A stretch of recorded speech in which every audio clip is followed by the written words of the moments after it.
내가 궁핍함으로 말하는 것이 아니니라. 어떠한 형편이든지 나는 자족하기를 배웠노니 나는 비천에 처할 줄도 알고 풍부에 처할 줄도 알아. 모든 일 곧 배부름과 배고픔과 풍부와 궁핍에도 처할 줄 아는 일체의 비결을 배웠노라. 함께 읽겠습니다. 내게 능력 주시는 자 안에서 내가 모든 것을 할 수 있느니라. 아멘. 한번 따라하겠습니다. 내게 능력 주시는 자 안에서, 내게 능력 주시는 자 안에서 내가 모든 것을 할 수 있느니라. 믿습니까? 네, 믿습니까? 네, 오늘 빌립보서 4장 13절 말씀을 중심으로 하나님 말씀 묵상하겠습니다. 자, 제가 여러분에게 약속드린 대로 올해는 내가 사랑하는 말씀 성도들에게 좀 받아가지고 말씀을 전하겠다 말씀을 드렸는데 벌써 오늘이 5번째예요. 4번 지나갔습니다. 처음 3번은 제가 여러분에게 추천해드리는 말씀 3개를 나누었죠. 첫 번째가 요한복음 3장 16절 말씀, 하나님이 세상을 이처럼 사랑하사 독생자를 주셨으니 이는 그를 믿는 자마다 멸망하지 않고 영생을 얻게 하려 하심이라. 아멘. 두 번째 나누었던 말씀은 빌립보서 1장 6절 말씀, 너희 안에서 착한 일을 시작하시니가 그리스도 예수의 날까지 이루실 줄을 우리는 확신하노라. 아멘. 세 번째 나눈 말씀은 예레미야 애가 3장 22, 23, 24절 말씀이었어요. 여호와의 인자와 긍휼이 무궁하심으로 우리가 진멸되지 아니함이니이다. 이것들이 아침마다 새로우니 주의 성실하심이 크시도소이다. 내 심령에 이르기를 여호와는 나의 기업이시니 그러므로 내가 그를 바라리라 하도다. 아멘입니까? 그리고 이제 네 번째, 지난주에 나눴던 말씀이 이사야 41장 10절 같이 해볼까요? 두려워하지 말라, 내가 너와 함께함이라. 놀라지 말라, 나는 내 하나님이 됨이라. 내가 너를 굳세게 하리라. 참으로 너를 도와주리라. 참으로 나의 의로운 오른손으로 너를 붙들리라. 이 말씀이 여러분에게 큰 도전이 되셨으리라 생각합니다. 자, 오늘은 이제 다섯 번째 빌립보서 4장 13절, 내게 능력 주시는 자 안에서 내가 모든 것을 할 수 있느니라. 오늘도 이 말씀 나눌 때 여러분 모두에게 은혜와 진리가 충만한 시간 되시기를 주의 이름으로 축원합니다. 물론 저는 이 구절 나올 줄 알았습니다. 워낙에 유명한 말씀이고 또 많은 성도님들도 좋아하는 말씀이기 때문입니다. 실제로 어느 성경 어플 회사에서 조사를 한번 해봤는데 2015년도 조사이긴 하지만 전 세계 2억 5,600만 명의 기독교인들을 대상으로 통계를 한번 내봤는데요. 전 세계 기독교인들이 가장 많이 검색하고 가장 많이 공유하고 가장 많이 사랑하는 성경 구절이 뭔지를 나라별로 한번 조사를 해봤더니 재미있는 통계가 나왔습니다.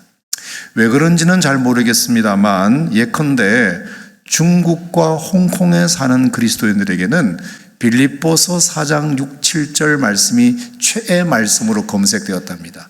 아무것도 염려하지 말고 오직 모든 일에 기도와 간구로 너희 구할 것을 감사함으로 하나님께 아뢰라. 그리하면 모든 지각에 뛰어난 하나님의 평강이 그리스도 예수 안에서 너희 마음과 생각을 지키시리라. 이 빌립보서 4장 6, 7절 말씀이 홍콩 사람들, 중국 사람들, 그리스도인들이 제일 좋아하는 말씀이랍니다. 그런가 하면 미국, 호주, 대만, 독일에 사는 그리스도인들에게는 로마서 8장 28절이랍니다.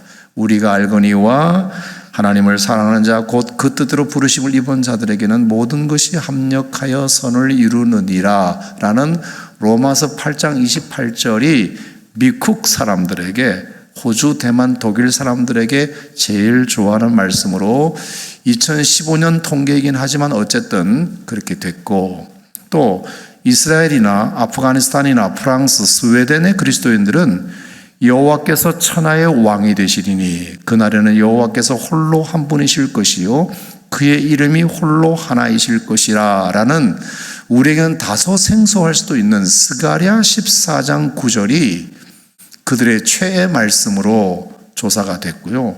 네덜란드에서는 이에 그들의 마음을 열어 성경을 깨닫게 하시고 라는 누가복음 24장 45절 말씀이 검색됐고, 러시아에 살고 있는 그리스도인들에게는 여호와여 나의 발이 미끄러진다고 말할 때에 주의 인자하심이 나를 붙드셨다는 시편 94편 18절이 러시아 그리스도인들에게 최애 말씀으로 조사되었다고 합니다. 재밌죠, 여러분?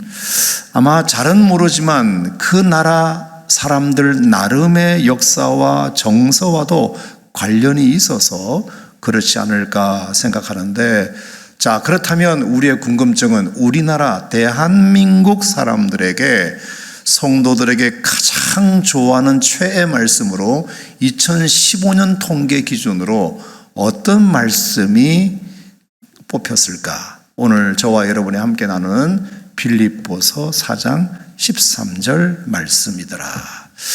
왜 하필 우리나라 사람들이 빌립보서 4장 13절을 되게 좋아할까? 일일이 제가 물어보지는 않았지만 이번에 이 구절이 당신이 가장 좋아하는 말씀이라고 써주신 어떤 성도님의 사연을 제가 보니까 조금 알겠어요. 그분이 이렇게 보내셨어요. 한평생 걸어온 길이 너무 힘들어서 좌절할 때도 있었지만 주님과 동행할 수 있었기에 다시 일어날 수 있었습니다. 그러면서 이 빌립보서 4장 13절을 추천해 주셨어요. 자신의 경험과 이런 것들이 하나님 말씀에 잘 맞닿아 있다, 이렇게 생각이 들었습니다.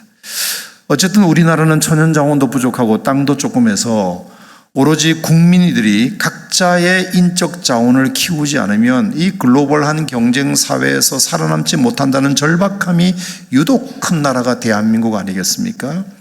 국민 대부분이 한국 전쟁 이후에 가난한 흙수저로 태어나서 어떤 능력을 본인이 키우지 않으면 버티지 못하고 사람 구실 못하는 사회이다 보니 어쨌든 이 글로벌한 경쟁 사회에서 살아남으려면 남들보다 공부라도 열심히 하든지 아니면 기술이라도 더 익히든지 해서 월등한 능력자가 되지 않으면 안 된다는 그 절박함이 어쩌면 그리스도인들에게도 이 말씀을 붙들 수밖에 없게 하지 않았을까? 왜? 성경에 보니까 내게 능력 주시는 자가 있으시다더라. 그분이 하나님이시다더라.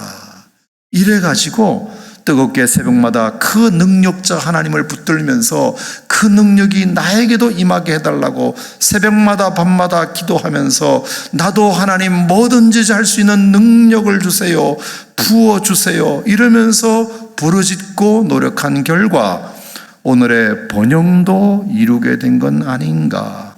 그래서 유달리 우리 민족이 이 말씀을 좋아하게 된 이유도 있으리라, 그렇게 생각을 했는데, 뭐 제 분석이긴 하지만 나름 일리 있는 분석이라고 생각하고, 또 그 이유로 이 말씀을 좋아하게 된 것도 저는 뭐 나쁘지 않다, 그렇게 생각합니다. 저마다 자신의 한계를 극복하고 나름의 소망을 이루어가는 데 있어서 다른 이방신에게 구하기보다 그래도 창조 하나님의 능력을 도구 삼는다는 것은 너무나 다행스러운 일이기도 해서입니다. 자, 하지만 여러분, 오늘 제가 드리고 싶은 말씀은 아무리 그렇다고 해서 이 말씀을 그렇게 성도들이 적용한다고 해서 그 적용에 대해서 설교자로서 코멘트가 없는 것은 아닙니다. 왜냐하면 우리가 이 본문을 좀 자세히 들여다보면 이 본문의 진짜 의미는 좀 다른 데 있다는 것을 발견해서입니다. 자, 결론부터 말씀드리면 오늘 빌립보서 4장 13절에 나와 있는 이 능력이란 단어는, 능력 주시는 자라는 말은 내가 꿈꾸는 어떤 소망, 내가 원하고자 하는 어떤 소원을 성취하는 데 필요한 능력, 내 꿈을 이루는 데 도움을 주시는 능력자라는 뜻이 아니고요. 미안하지만 정확히 말하면 내가 어떤 상황에 처해 있든지 간에 그 상황을 이겨내는 데 필요한 능력, 그것을 이길 수 있도록 도와주시는 분, 그분이 내게 능력 주시는 자라는 뜻입니다. 조금 개념이 다르잖아요, 여러분. 자, 그도 그럴 것이 이 빌립보서는 말입니다. 에베소서나 골로새서나 빌레몬서와 함께 옥중서신 아닙니까? 자, 바울이 어디 지금 갇혀 있는 상태입니다. 자, 사람이 어디 자유를 누리지 못하고 갇혀 있는 상태에서 무슨 꿈이 있고 무슨 계획이 있겠습니까? 어떤 꿈과 어떤 계획을 이루기 위한 능력, 내 꿈과 내 계획을 이루어 주시는 분, 갇힌 사람에게는 그것은 너무 사치스러운 꿈입니다. 차라리 어떤 능력이 필요하냐? 갇혀 있는 사람들에게는 어떤 능력이 필요합니까? 내가 비록 갇혀 있지만 이 갇힌 상태에 넘어지거나 마음 뺏기거나 절망하지 않고 잘 견뎌내는 능력, 잘 버텨내는 능력, 그 능력을 내게 주시는 하나님이 필요하지.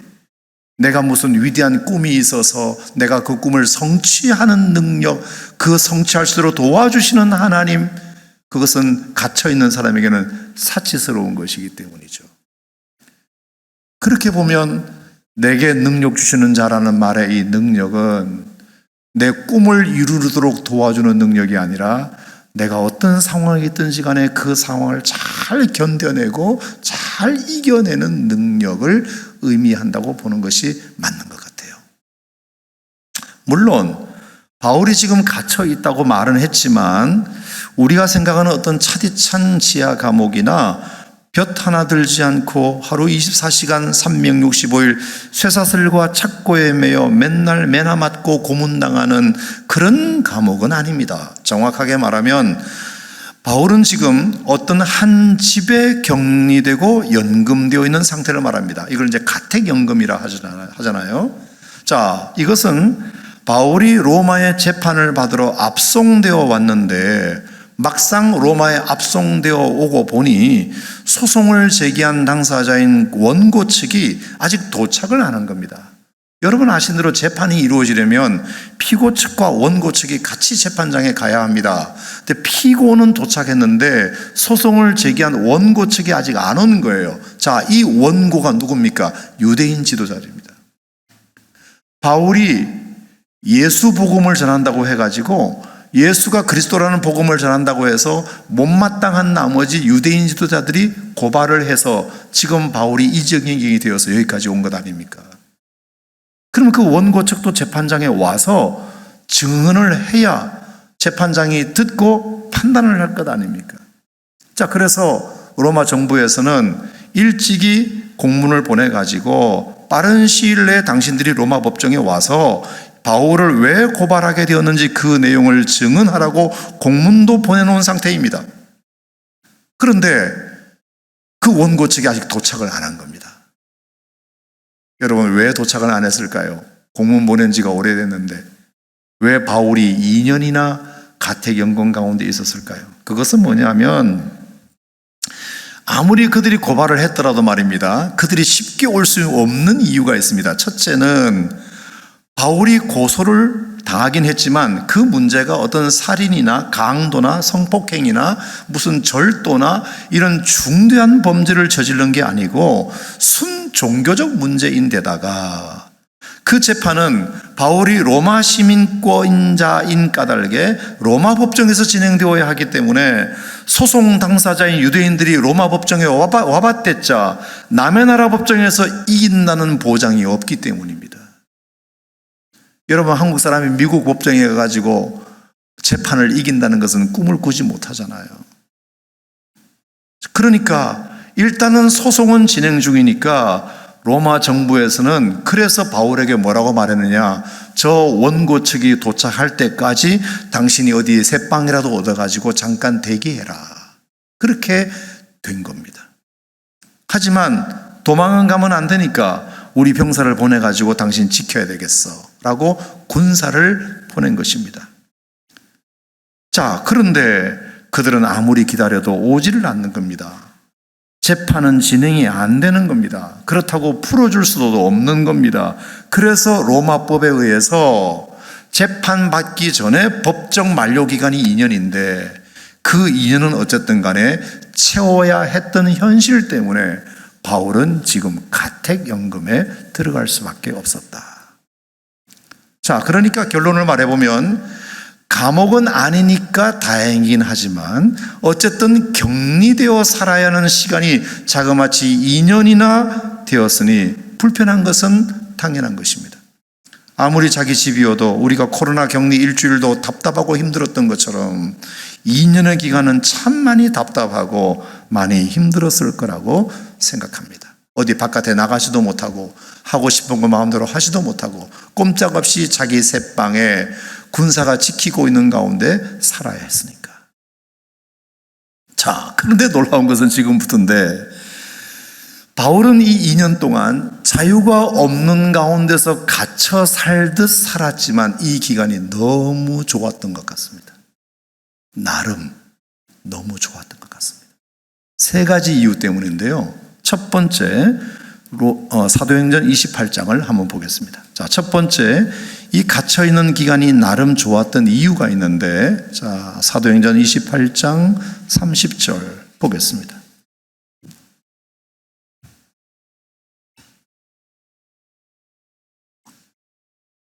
사도행전 28장 30절, 사도행전의 가장 마지막 장 마지막 절, 시작. 바울이 온 이태를 자기 셋집에 머물면서, 자, 이태라는 말은 2년을 말하는 거예요. 바울이 2년을 셋방살이 하면서, 그 다음 읽어보겠습니다.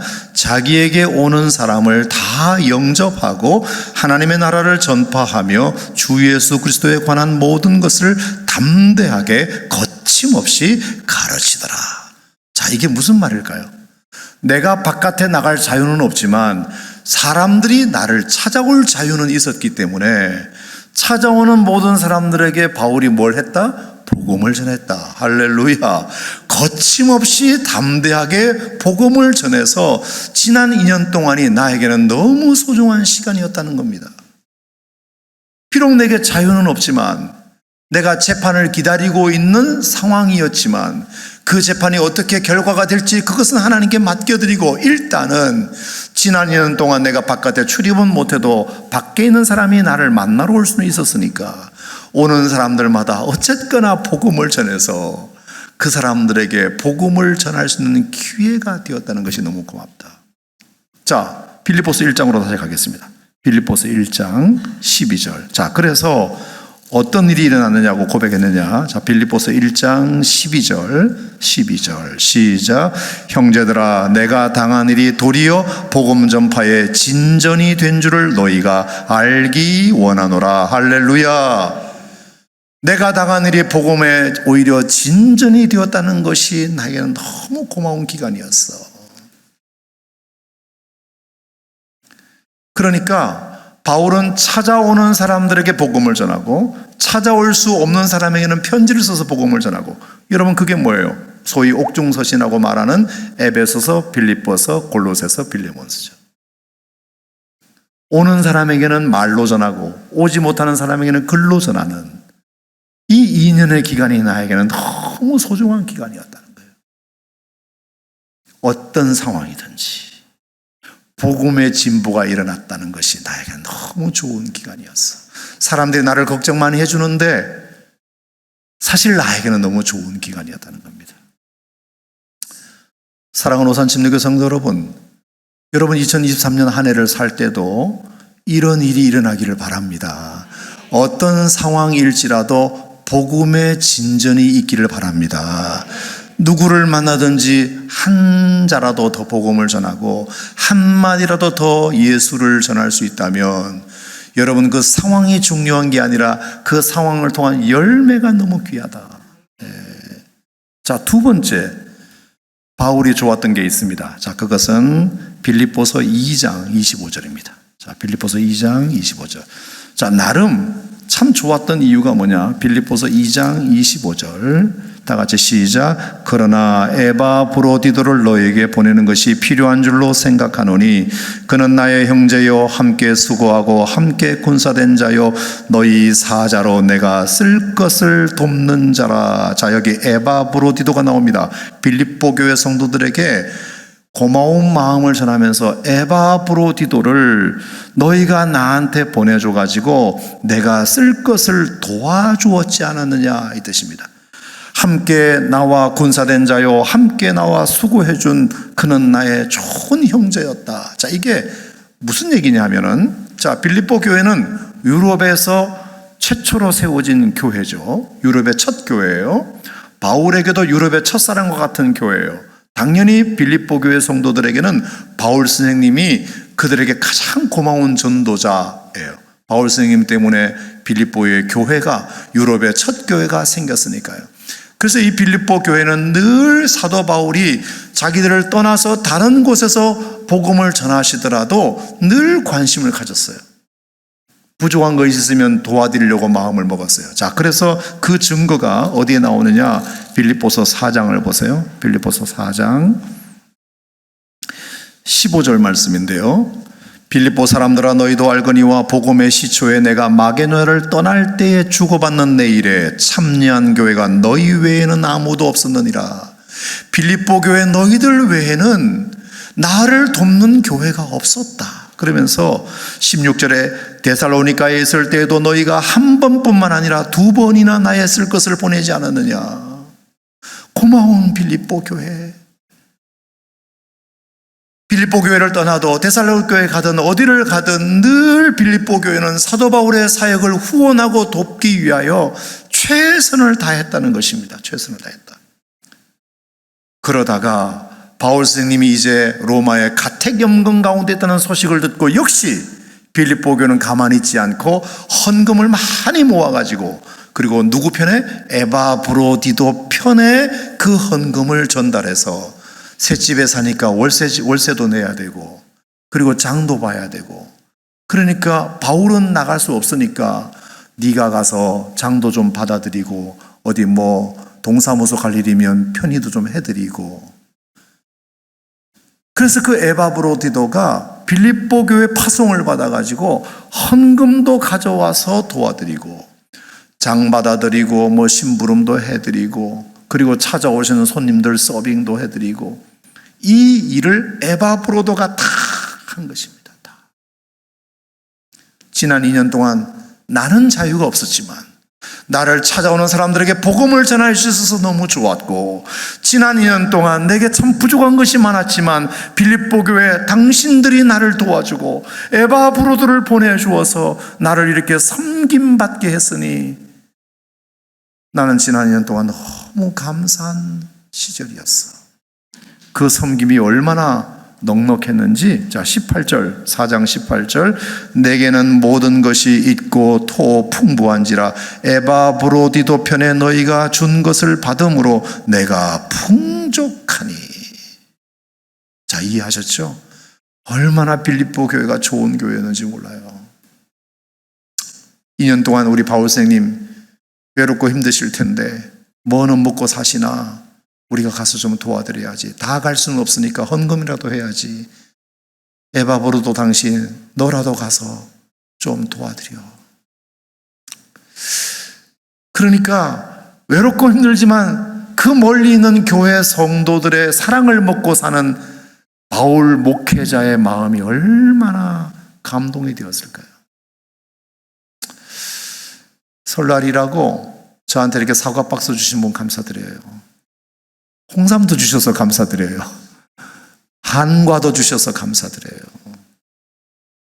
제가 받았으니 어떻게 그걸 다 먹겠어요. 또 다른 분과 나눌 수 있어서 너무 감사하고, 저는 그 마음이 뭔지 알아요. 성도들의 사랑을 받는다는 게, 오, 이런 분이 나한테 이런 걸 또 주셨네.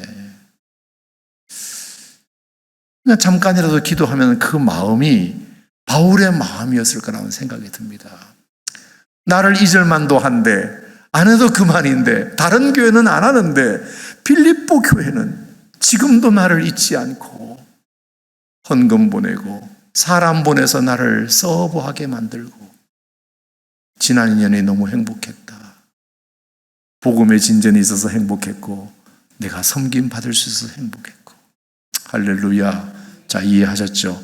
자, 그렇지만 결정적으로 제일 좋았던 것은 세 번째입니다. 세 번째. 자, 빌립보서 4장 11절 12절 같이 읽겠습니다. 내가 궁핍함으로 말하는 것이 아니니라. 어떠한 형편이든지 나는 자족하기를 배웠노니 나는 비천에 처할 줄도 알고 풍부에 처할 줄도 알아. 모든 일 곧 배부름과 배고픔과 풍부와 궁핍에도 처할 줄 아는 일체의 비결을 배웠노라. 따라합시다. 배웠노라. 배웠노라. 자, 세 번째, 지난 2년의 가택연금 기간이 좋았던 이유는 내가 2년간 참 많은 걸 배웠다. 참 소중한 걸 배웠다. 첫 번째가 뭘 배웠다? 어떠한 형편에 있든지 내가 자족하는 비결을 배웠다. 아멘. 여러분, 이거 쉬워요? 어려워요? 어려워요. 여러분, 자족하시나요? 여러분, 자족은 말입니다. 진짜 어려워요. 돈이 많다고 해서 자족하는 거 아닙니다. 많으면 많은 대로 더 많은 것을 원하고, 돈은 많으면 다른 게 부족한 게 보이고, 절대로 쉽지 않아요. 없으면 없는 대로 자족하기 힘들어요. 내가 너무 궁핍하니까 자족하기가 힘들단 말입니다. 그런데 지난 2년 동안 바울이 정말 소중한 걸 배웠대요. 내가 어떠한 형편에 있든지 간에 내가 하나님 앞에서 자족하는 비법을 배웠다. 또 하나 12절에 보니까 내가 풍부에 처하든 비천에 처하든 배부름에 처하든 배고픔에 처하든 그 모든 상황에 처할 줄 아는, 자, 처할 줄 아는, 따라합시다. 처할 줄 아는 일체의 비결을 배웠다. 비결을 배웠다. 여러분, 이 말은 뭘까요? 내가 풍부하다고 해서 교만하지 않고, 내가 가난하다고 해서 비굴하지 않고, 내가 풍부하다고 해서 나태하지 않고, 가난하다고 해서 절망하지 않고, 평정심. 여러분, 이 평정심이라는 단어가 얼마나 좋은 단어인지 몰라요. 평정심. 내가 지금보다 더 부유해져도 내 마음, 내 평강, 내 감사, 내 신앙 지킬 수 있었고, 내가 가난해졌을 때에도 내 마음, 내 평강, 내 감사, 내 신앙 지킬 수 있어서 내가 그 상황에 지배당하지 아니하고 오히려 그 상황을 지배할 수 있어서 감사하다. 여러분, 헬라어로 할 수 있느니라, 이 말의 원래 뜻이 지배하다는 뜻이거든요. 내게 능력 주시는 자에서 내가 모든 것을 할 수 있다는 말은, 내가 능력 주시는 자에서 내가 이제 더 이상 누구에게 지배당하지 아니하고, 어떤 상황에 지배당하지 아니하고 내가 오히려 그 상황을 지배할 수 있게 되었으니 그 비결을 배웠다는 겁니다. 여러분, 이거 가능합니까? 환경에 지배당하지 않고 여러분 환경을 지배할 수 있습니까? 이 지난 2년 동안 이걸 배우고 나니 앞으로 내게 혹시 내 삶이 지금보다 더 부유해질지라도 내 마음, 내 평강, 내 감사, 내 신앙 지킬 자신이 생겼고, 지금보다 내가 앞으로 더 가난해질지라도 내 마음, 내 평강, 내 감사, 내 신앙 지킬 자신이 생겼다. 그래서 지난 2년은 나에게 학교였다는, 학교. 지난 2년 인생 대학원 잘 다녔다는 겁니다. 풍부학교와 궁핍학교를 다니면서 많은 걸 배운 겁니다. 배부름도 학교였다, 배고픔도 학교였다, 궁핍도 학교였다, 풍부도 학교였다. 풍족할 때에는 내가 어떻게 그 가운데서 교만하거나 나태하거나 유혹에 넘어가거나 신앙을 까먹지 않을 비결을 배웠고, 그럼에도 내 삶의 무게중심을 물질에 두지 않냐고 여전히 하나님께 둘 수 있는지를 배웠고, 반대로 내가 궁핍했을 때에는 어떻게 그 가운데서 내가 절망하지 않고 원망하지 않고 염려하지 않고 조급해하지 아니하고, 역시 내 만족은 오로지 하나님께로부터만 난다는 사실을 배울 수 있어서 감사하다. 여러분, 우리가 따지고 보면 모든 게 다 우리의 학교 아닙니까? 초등학교, 중학교, 국민학교, 대학교만 학교입니까? 학원에서만 배웁니까? 우리 인생의 모든 순간이 학교입니다. 할렐루야. 지금 이 예배 시간도 배우는 시간 아닙니까? 배우는 시간. 하나님이 출애굽한 이스라엘 백성들을 40년 동안 뺑뺑이 돌렸을 때 하나님께서 왜 열흘이면 갈 수 있는 거리를 40년간이나 돌렸다고 생각하세요? 거기서 많은 걸 배워야 할 것이 있기 때문입니다. 열흘 만에 가버리면 배울 것을 많이 놓치기 때문입니다. 그래서 광야도 학교였습니다. 예컨대 매일 내리는 만나를 통해서는 하나님의 신실하심을 배우고, 홍해를 가르신 하나님을 통해서는 구원의 하나님을 배우고, 마라의 쓴물이 단물이 된 기적을 통해서는 치유의 하나님을 배우고, 엘림에 준비해 놓으신 12샘과 70그루의 종려나무를 통해서는 약속하시는 하나님의 안식을 배우고, 르비딤에서 벌어진 아말렉과의 전쟁을 통해서는 승리의 하나님을 배우고, 시내산에 도착하여 하나님을 예배할 때는 약속을 지키시는 하나님을 배우고, 밤낮으로 펼쳐지는 구름기둥과 불기둥을 통해서는 우리를 인도하시는 하나님을 배우고, 백성들의 금송아지 사건을 통해서는 하나님이 제일 싫어하시는 것이 무엇인지를 배우고, 풀 한 폭이 나무 한 그루 없는 척박한 광야에서 하나님의 음성이 아니면 한 발짝도 갈 수 없는 여정을 통해서 하나님은 정말 당신의 음성을 백성들에게 들려주기를 원하시는구나, 그 음성을 듣고 사는 것을 하나님이 가장 좋아하시는구나, 하나님이 제일 좋아하시는 것이 무엇인지를 배우고, 이 모든 일을 통해서 하나님 한 분만으로 만족하는 신앙을 지난 40년 광야를 통해서 배우기를 원하셨기 때문에 보름이면 갈 수 있는 거리를 40년 뺑뺑이 돌린 이유가 그것 때문입니다. 빨리 가는 게 중요한 게 아니라 배우고 가는 게 중요하기 때문입니다. 배우고. 예배를 한번 드리는 게 중요한 게 아니라 이 예배를 통해서 뭔가를 배우는 것이 중요합니다. 배우는 것이 중요해요. 성경을 읽는 게 중요한 게 아니라 성경을 통해서 뭔가를 배우는 것이 중요하잖아요. 고난이 빨리 지나가는 게 중요한 게 아니라 이 고난을 통해서 뭔가를 배우는 것이 중요하잖아요. 그러면 그 고난도 의미가 있잖아요. 자, 동의하시면 아멘 한번 해보세요. 그런 점에서 광야 40년에 가장 모범생이라면 모세죠. 모세. 우등생이에요. 너무 많이 배웠어요. 모세는. 한 번은 40년 광야 생활을 다 끝내고 저 멀리 요단강 건너 가나안 바라보이는 느보산 꼭대기에 와서 모세가 바위에 걸터 앉아가지고 갑자기 북받쳐 오르는 눈물을 참지 못하고 혼자 울고 있을 때 하나님이 조용히 말을 걸어오셨다는 얘기를 여러분에게 자주 드렸죠. 모세야, 슬프냐? 아닙니다. 괴롭냐? 아닙니다. 그럼 서럽냐? 아닙니다. 그럼 가나안 땅까지 가게 해주겠다는 약속을 어긴 내가 많이 밉냐? 아닙니다. 아니, 그럼 왜 울고 있느냐? 그랬더니 모세가 한 말이, 하나님, 제가 너무 행복해서 그렇습니다. 아니, 행복해서 운다고? 그게 또 뭔 말이냐? 예, 가만히 생각해 보니 저 광야가 제게는 가난이었던 것 같아서입니다. 어느 누가 하나님께서 직접 만드신 음식을 먹어보겠습니까? 어느 누가 하나님께서 손수 내주신 안반수를 마셔보겠습니까? 그런데 저는 먹고 마셨지 않습니까? 어느 누가 이 40년 긴 세월을 하나님과 함께 걸어보겠습니까? 그런데 저는 지난 40년 동안 하나님과 함께 걸었지 않습니까? 그러니 지난 40년간 매일같이 하나님과 함께 먹고 자고 걸었던 저 광야가 저에게는 가나안이었습니다. 그래서 저는 지금 더없이 행복합니다. 하나님, 걱정하지 마세요. 저 억울해서 우는 거 아니고 행복해서 우는 거니까요. 자, 성경에 없는 얘기지만 정황상 충분히 가능한 얘기예요.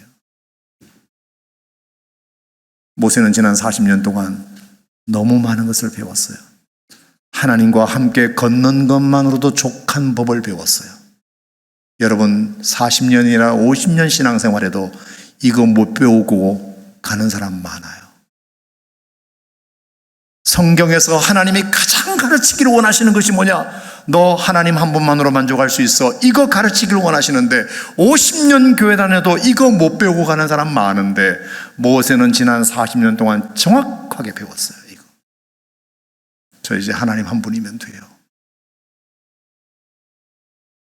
가나안이라는 목표를 이루지 못해도 지난 40년이 하나님께서 저와 함께 걸어주셨고 저와 함께 먹어주셨는데 제게는 지난 40년이 저에게 관한이었어요. 여러분, 이 예배가 여러분에게 배움의 시간이 되기를 바랍니다. 안 그러면 아무 의미 없는 예배일 수 있으니 무엇 하나도 배워서 그 배움이 여러분의 삶을 자족하게 하고 어떤 상황에서도 하나님 한 분만으로 족하는 힘이 되시기를 주의 이름으로 축복합니다. 축원합니다. 자, 그렇다면 마지막으로 정리는 이렇게 하겠습니다. 자, 그렇다면 그 배움은 어떤 훈련을 통해서 가능한가? 자, 이것이 오늘 13절 말씀의 핵심입니다. 자, 따라합시다. 내게 능력 주시는 자 안에서. 자, 이 배움은 내게 능력 주시는 자 안에서만 가능하다.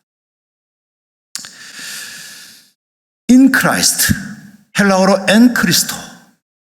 여러분, 이 주 안에서, 그리스도 안에서, 이 말은 바울 사상의 핵심 사상입니다. 핵심 사상. 제가 로마서부터 빌레몬서까지 바울이 쓴 12권의 책을 다 뒤져봤는데 요즘은 검색창에 띄어보면 나오니까 그리스도 안에서, 하나님 안에서, 예수 안에서, 주 안에서라는 말이 무려 180번 이상 나오는 것을 발견했습니다. 얼마나 이 안에서, 주 안에서라는 말이 바울의 핵심 사상이었는지 모릅니다. 그러므로 관건은 우리가 얼마나 주 안에 있으려고 애쓰냐가 핵심입니다. 애쓰느냐, 오늘도 내가 얼마나 주 안에 있기를 애쓰느냐, 이것이 핵심입니다.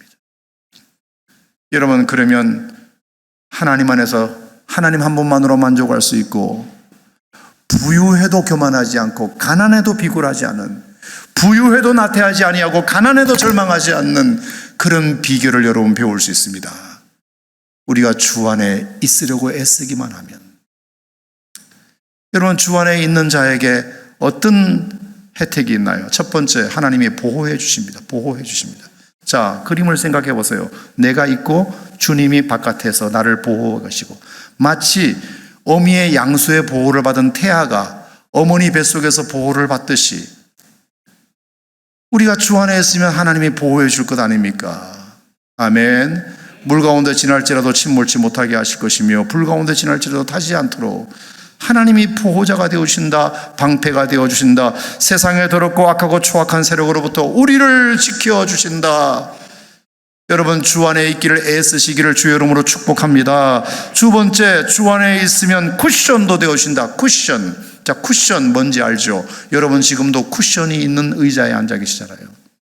쿠션이 없는 의자에 앉으면 엉덩이가 베겨요. 쿠션이 좋으면 괜찮아요.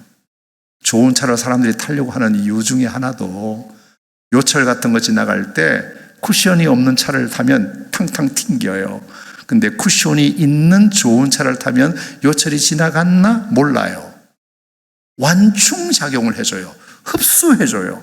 그래서 세상에 두려운 일을 만나도 예수님 안에 있으면 덜 두려워요. 세상에 염려스러운 일이 생겨도 주 안에 있으면 덜 염려스러워요. 절망적인 일이 일어나도 예수님 안에 있으면 덜 절망스러워요. 경험해 보셨습니까, 여러분? 근데 쿠션이 없으면 그걸 그대로 다 받아요. 그대로 다 받아요. 하루도 몇 번씩 일이 일비하고 천국과 지옥을 왔다리 갔다리 하고 영적인 조울증이 얼마나 심한지 몰라요. 좋은 일 있으면 세상을 다 얻은 것 같다가도 뭐 하나 빠지면 완전히 바닥으로 떨어져서 쿠션이 없으니까 그래요. 쿠션이 있으면 내 마음이 요동치지 않아요. 주님 주시는 평정심을 갖게 돼요. 잘 되어도 교만하지 않고 안 되어도 낙심하지 않게 돼요. 주 안에 있으면 그래서 딴 근심이 없는 거예요. 주 밖에 있으면 딴 근심이 너무 많아요. 너무 많아요. 딴 근심이 왜 이렇게 딴 근심이 많은지 몰라요. 근데 주 안에 있으면 딴 근심 없으리. 딴 근심 없으리. 상황에 지배되지 아니하고 오히려 그 상황을 지배하게 된다. 여러분, 이것이 진짜 능력 아닌가요? 세 번째, 주 안에 있으면 하나님 한 분만으로 만족하게 됩니다. 시편 63편에도 보면 다윗의 고백에 그런 고백이 있어요. 물이 없어 마르고 황폐한 땅일지라도 내 영혼이 주를 갈망하고 내 육체도 저를 앙모함으로 주의 인자함이 생명보다 나음을 경험하게 됩니다. 마치 골수와 기름진 것을 먹은 것 같이 내 영혼이 만족하게 됩니다. 하나님 한 분이면 물이 마르고 황폐한 땅에서도 내 영혼이 만족하게 된다는 말입니다. 주님 한 분만으로 만족하게 된다는 뜻입니다. 하박국 3장에도 보면 비록 무화과 나무 잎이 마르고 포도나무에 열매가 없고 감람나무에 소출이 없고 외양간에 소가 없고 우리의 양이 없을지라도 나는 여호와로 말미암아 기뻐하며 즐거워한다. 내가 사슴과 같이 나를 뛰게 만든다. 하나님 한 분 외에 다른 것 아무것도 없어도 하나님 한 분만으로 족하게 된다. 여러분, 진짜 능력이 뭘까요? 진짜 능력이 뭘까요? 잘 될 때 교만하지 않고, 없을 때 비굴해지지 않고, 잘 될 때 나태해지지 않고, 없을 때 절망하지 않고, 평정심을 유지하는 것. 하나님 한 분만으로 내가 족하다 생각하고 주 안에 있으면 딴 것이 없다고 말하는 것. 여러분, 이거는 예수 믿는 사람들 외에 가질 수 없는 능력이라고 생각하는데 동의하시면 아멘 하시기 바랍니다. 자, 그렇다면 오늘 마지막으로 이 주 안에 있기를 애써야 되는데 우리가 가장 주 안에 잘 있는 방법 중에 하나가 예배입니다. 예배. 아무리 강조도 지나치지 않는 것이 있다면 예배예요. 그러므로 사랑하는 나의 형제들아, 내가 하나님의 모든 자비하심으로 너희를 권하노니 너희 몸을 하나님이 기뻐하시는 거룩한 산제사로 드리라. 이것이 너희가 드려야 할 영적인 예배니라. 그 예배를 통해서 주님의 선하시고 기뻐하시고 온전하신 뜻이 무엇인지 분별된다 하셨어요. 분별된다. 예배 안에는 찬양이 있습니다. 예배 안에는 기도가 있어요. 예배 안에는 말씀이 있습니다. 이 요소들이 여러분들을 주 안에 붙들어주는 능력이 됩니다. 주 밖으로 뛰쳐나가지 않도록 탁 잡아주는 구심점이 됩니다. 물론 여기서 말하는 예배라고 하는 것은 그냥 예배 도장 찍고 가는 것을 의미하지는 않습니다. 앉았다가 가는 것을 의미하지는 않아요. 한 번의 예배를 드려도 제대로 드려서 하나님을 만나고 하나님의 임재를 경험하고 하나님과의 관계를 확인하고 가는 시간, 그 예배가 이루어지는 것을 전제합니다.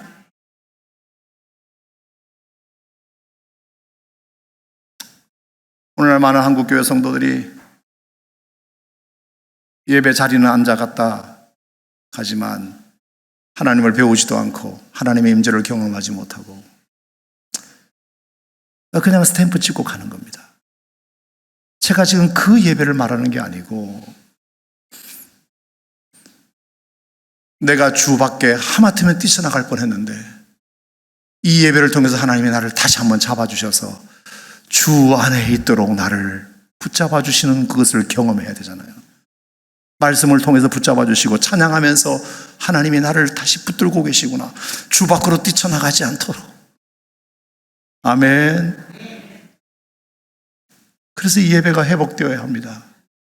이제 코로나 핑계대지 말고 정말 어쩔 수 없는 분들은 그렇다 하시더라도 할 수 있으면 하나님 앞에 나와서 너희 몸을 거룩한 산제사로 드리라 그랬으니까, 우리의 전인격적인 몸을 하나님 앞에 거룩한 산제사로 드리라고 했으니까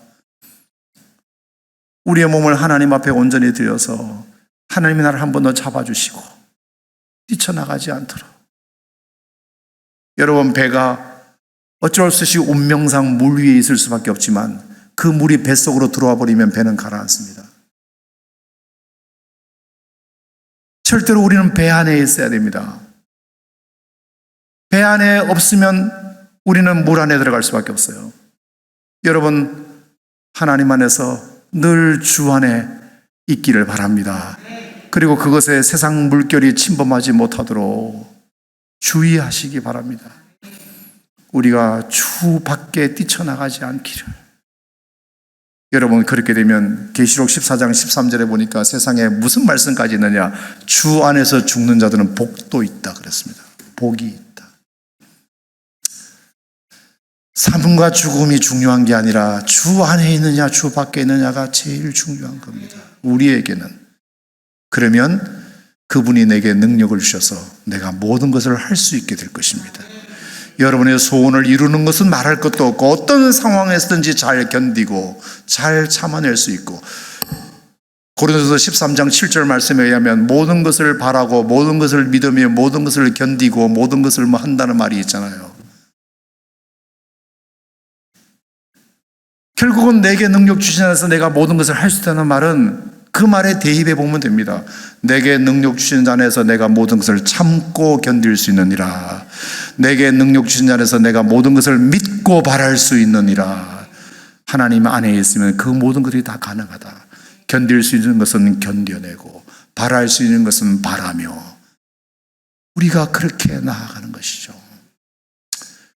오늘 사랑하는 우리 교우 여러분들에게 바울의 이 고백이 여러분에게 있기를 주의 이름으로 축복하고, 정말 하나님이 내게 능력 주시는 자 안에 계셔서 그분 안에 계셔서 그분의 보호를 받으시고 세상으로부터 충격을 많이 흡수하시고 무엇보다 하나님 한 분만으로 정말 만족하는 그런 삶을 살게 되시기를 골동성전, 세교성전 성도 여러분들에게 주님의 이름으로 축원합니다. 고마우신 하나님 감사드립니다. 오늘 우리에게 주시는 말씀을 통해서 하나님을 다시 배우게 하시니 감사드립니다. 하나님은 나에게 능력 주시는 분, 당신 안에 보호받게 하시는 분, 세상의 충격을 덜 받게 하여 주시고 하나님 한 분만으로 만족할 수 있게 해주시는 분, 그 하나님을 배우게 하시니 감사드립니다. 우리가 그 하나님을 의지하고 나아간다면 어떤 상황 속에서도 참고 견딜 수 있게 될 것입니다. 어떤 상황 속에서도 믿고 바랄 수 있게 될 것입니다. 주여 우리에게 이 믿음을 허락하여 주시옵소서. 올 한 해 예배의 성공자가 되게 하여 주셔서 날마다 그 예배를 통해서 주님이 나를 주 안에 붙들어 놓기를 원하시는 하나님의 마음을 알게 하여 주시고 하나님을 날마다 배우게 하여 주시고 절대로 주 밖으로 뛰쳐나가는 일이 없도록 하나님 나를 주 안에 있게 하여 주시옵소서. 예수님 이름으로 기도하옵나이다. 아멘.